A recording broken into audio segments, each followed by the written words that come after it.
Now, I want to end up in this nice place, which is to say something, this work you've done, Minor Threats, which is in bookstores and it's available nationwide. Yeah. I know that you have these passions for comics, and you get to do that. You get to be in that world. You get to make this stuff that you used to stand in line hoping to meet someone like you. Well, I stood in line for 3 hours to meet Neil Gaiman back in 1993 in San Francisco to get my Season of Mists hardcover signed.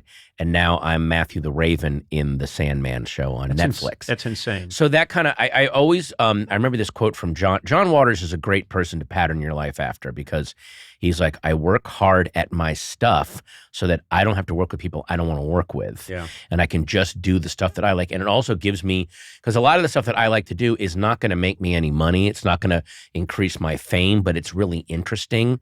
So doing Minor Threats, no, writing comics does not make you a lot of money, but it's a blast. It's so fun to do. You write the script, then you get the rough pencils, then you get the inks in, then you get the whole process. To me, I could do it all day.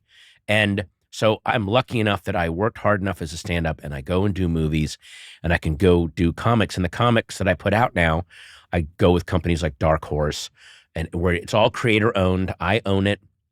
If something happens with it, it's mine. I'm not having to worry about, well, this company needs these things and these things, and I have to do stuff. I don't want to do a one for me, one for them within a project I'm doing. I'm okay doing a one for me, one for them overall, but to split up your own project doing that would drive me crazy. Yeah. Like, I have this great story to tell.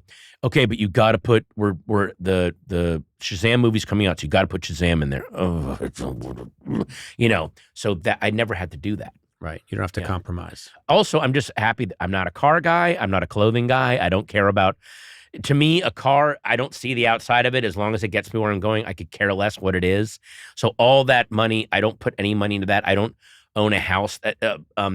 George Carlin says, I don't own a house that I use to scare people with. I love that phrase.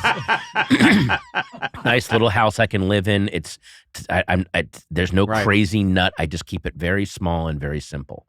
And then you get to just enjoy everything you like. That's all you got to do. I don't have to go hang out with people I don't want to hang out with. It's all people I love. Occasionally you have to do like a podcast to like sell the comic, and that's a slog. But otherwise, it's hang out with two assholes you don't want to see. You know what I'm saying?